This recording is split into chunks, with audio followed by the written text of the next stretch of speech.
ternyata belum soal ya. Kita lihat dulu gambaran dari sistem gangguan kardiovaskular. Seperti yang kemarin sudah saya sampaikan bahwa sistem gangguan kardiovaskular itu ada kurang lebih ada 7 maaf. Yang pertama tuh ada hipertensi. Hipertensi ini ditandai dengan tekanan darah lebih dari 140/90 mmHg. Lalu ada angina. Angina ini merupakan manifestasi dari CAD, ya, CAD atau coronary artery disease. Lalu ada shock. Shock itu adalah ketidakcukupan perfusi oksigen. Shocknya ada 3, hipovolemik,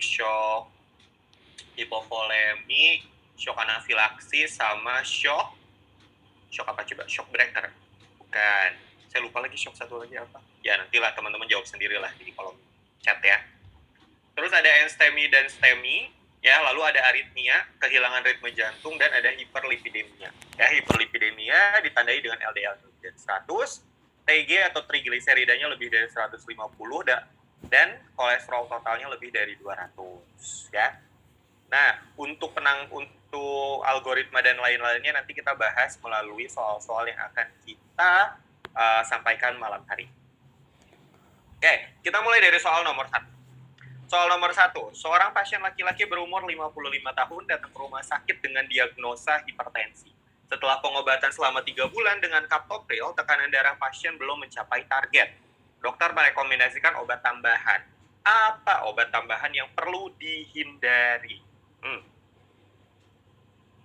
Oke, jawabannya apa nih? Saya kasih waktu teman-teman 3 detik ya. 1, 2, 3. Oke, apa jawabannya? Yap, betul sekali. Jawabannya adalah E, ya, atau valsartan. Kenapa? Karena ternyata tidak dianjurkan untuk mengombinasikan golongan AC dan ARB karena resiko hipotensi tinggi dan gangguan ginjal, ya. Jadi teman-teman, kalau kita tahu adalah AC sama ARB itu kan menjadi substitusi, ya, bukan komplementer. Oke, AC atau ARB, bukan AC dan ARB, ya. Mereka tidak pernah dikombinasikan karena ini efeknya adalah resiko hipotensinya tinggi dan gangguan ginjal. Oke? Kita lanjut ke soal nomor 2. Nah, soal nomor 2, seorang wanita sedang hamil dengan usia kehamilan 30 minggu, which is adalah trimester ketiga.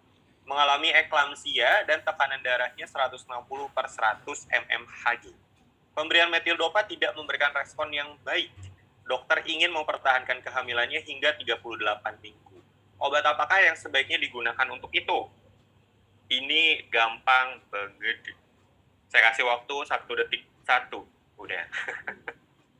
Jadi apa jawabannya? Yap, betul sekali. Ya, jawabannya adalah yang A. Oke. Tata laksana eklamsia pada ibu hamil itu diantaranya adalah lakukan intubasi jika terjadi kejang berulang dan segera kirim ibu ke ruang ICU bila tersedia yang sudah siap dengan fasilitas ventilator tekanan positif. Nah, untuk eklamsianya yaitu pakai MgSO4 diberikan secara intravena. Pemberian antihipertensinya ada nifedipin, nicardipin, metildopa, sama labetalol, ya. Oke, jadi kalau yang sudah dibahas di minggu kemarin, pokoknya kalau ibu hamil tuh ya, ibu hamil hipertensi kasihnya labetalol, metildopa, nifedipin, ya. Untuk eklamsianya pakai MgSO4. Oke? Sip.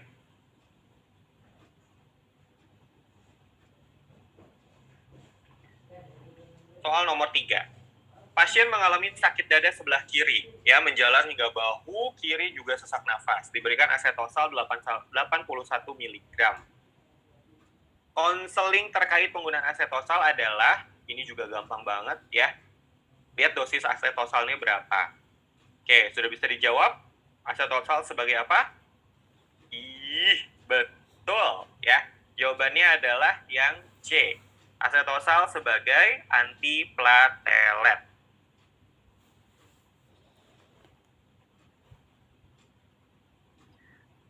Oke, asetosal sebagai antiplatelet, ya. Nah, ini yang mau saya bahas. Oke, berkaitan dengan informasi penting.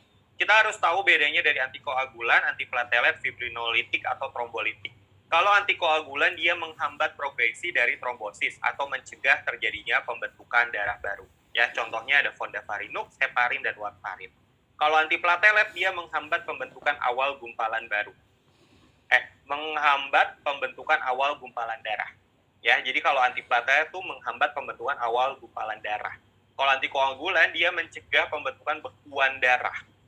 Oke, dan fibrinolitik atau trombolitik, dia mengeliminasi gumpalan darah.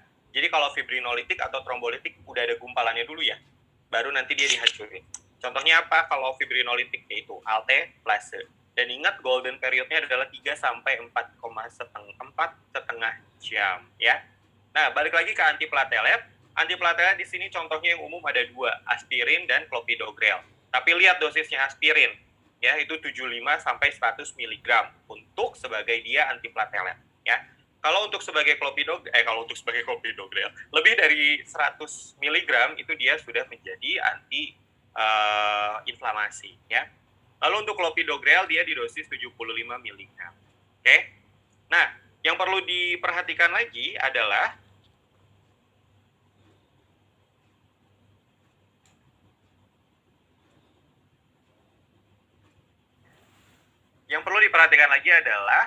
heparin, warfarin itu dia parameter yang harus diceknya adalah INR. Berbeda dengan fondaparinux sama heparin itu adalah PTT sama APTT ya.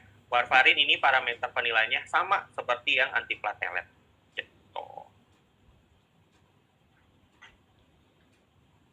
Oke. Kak Indah, halo. Halo Kak Yoki. Oke, ya, suara aku kedengeran nggak? Kedengeran. Kak Indah boleh tolong di handle sebentar karena saya ada tamu sepertinya. Oke. Oke, tinggal di next aja ya. Bentar ya Kak Indah. Sebentar ya teman-teman, dilanjut dulu sama Kak Indah. Yoki, maaf sebentar. Kenapa tuh?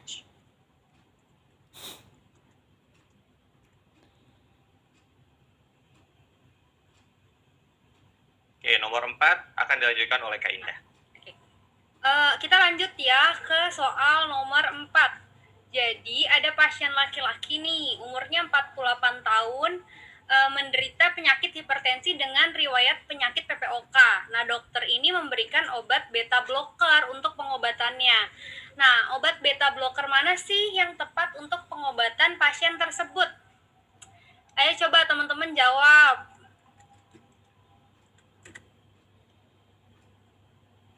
Ini aku nggak bisa next. Di chat, di kolom chat ya jawabannya.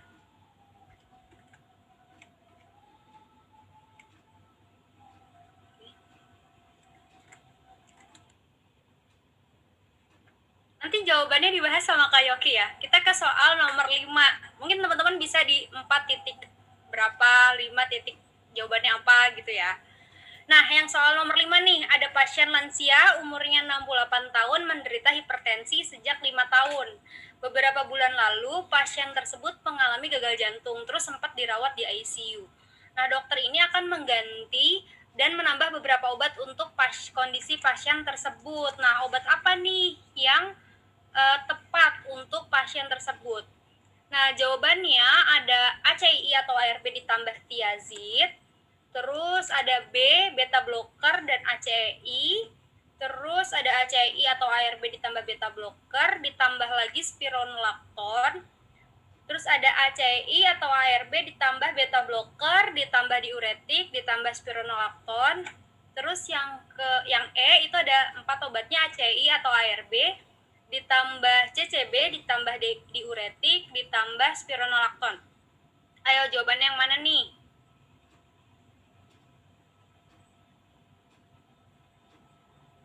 Mau kasih tahu nggak jawabannya?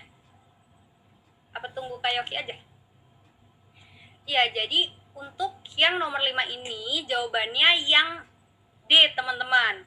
Jadi untuk pasien hipertensi dengan komplikasi atau riwayat heart failure, pilihan obat yang tepat itu ACI atau ARB, ini pilih salah satu, terus ditambah beta blocker, ditambah diuretik, dan ditambah spironolakton. Gitu. Jadi ini kata kuncinya adalah hipertensi dan riwayat PJK.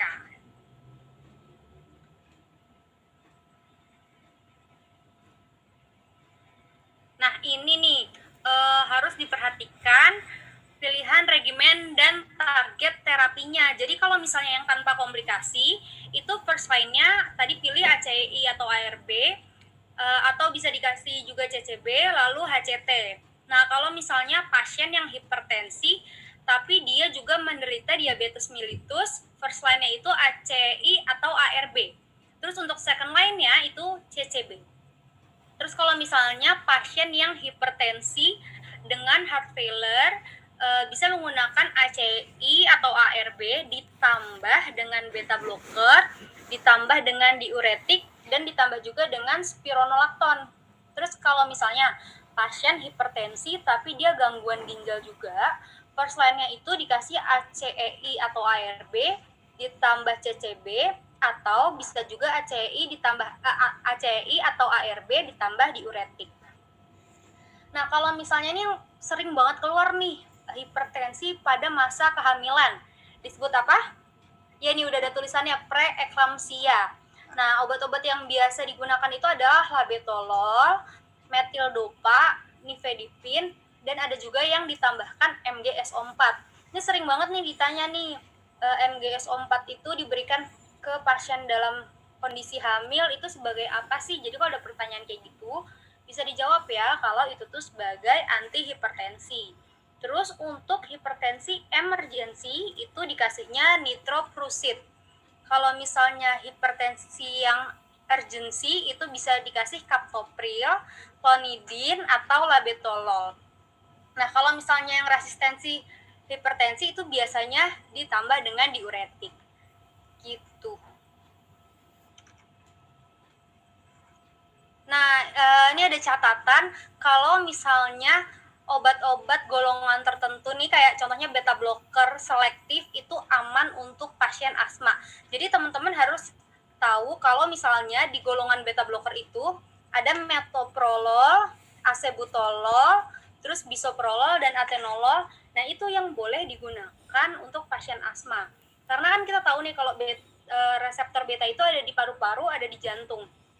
Kalau yang tidak selektif itu dia bisa bekerja di paru-paru juga, nanti efeknya bisa menyebabkan kalau misalnya pasiennya asmanya akan lebih sering kambuh gitu. Nah, selanjutnya ada golongan kalsium channel blocker. Nah, amlodipin ini salah satu obat yang sering menyebabkan edema. Jadi harus diperhatikan penggunaannya pada pasien yang CKD. Terus kalau untuk verapamil ini dia menyebabkan konstipasi. Terus untuk obat-obat golongan ARB itu efek sampingnya biasanya itu kenaikan bun dan kenaikan kalium. Jadi kalau misalnya nanti di soal ditanya apa sih yang harus dimonitoring pada penggunaan ARB, itu adalah monitoring kadar bun dan kalium ya. Nah, terus ada belum. Oke, kita lanjut ke soal nomor 6. Nanti yang belum dibahas tanyain ke Kak Yoki ya.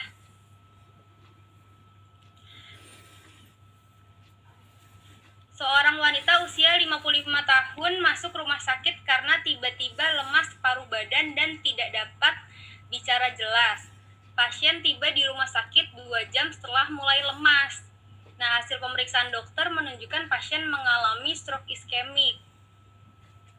Apa yang dapat diberikan sebagai tindakan awal kepada pasien tersebut?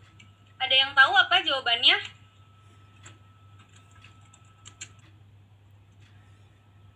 Ayo, boleh di chat ya. Pilihannya ada warfarin, ada epinefrin, alteplase, heparin, dan dopamin. Nah, jadi jawabannya yang C. Tadi tuh tata laksana pasien stroke yang baru serangan itu bisa diberikan pertama fase secara intravena. Jadi golden hour-nya itu 3 jam dari kejadian pertama. Nah, terus bisa juga diberikan aspirin. Dosisnya 160 sampai 325, onsetnya itu 48 jam dari serangan. Lalu juga bisa diberikan terapi yang simptomatik kayak antipiretik, antikonvulsan, tergantung dari gejala apa sih yang timbul. Gitu. Ya, ini kunci jawabannya C ya.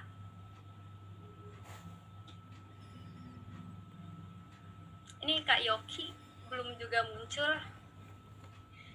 Oke, lanjut ke soal nomor 7. Jadi ada laki-laki yang usianya 55 tahun.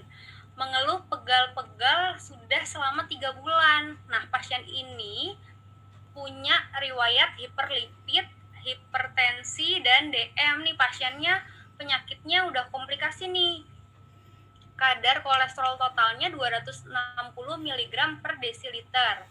LDL-nya 280 mg per desiliter. TG-nya ini 500 mg per desiliter dan HDL-nya 30 mg per desiliter. Coba deh, ayo teman-teman, apa yang disarankan obatnya untuk pasien ini?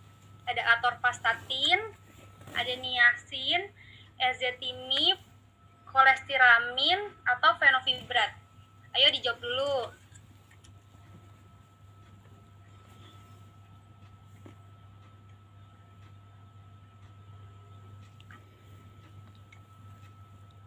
Jadi jawabannya apa? Jawabannya yang E, yang fenofibrat gitu. Kenapa coba?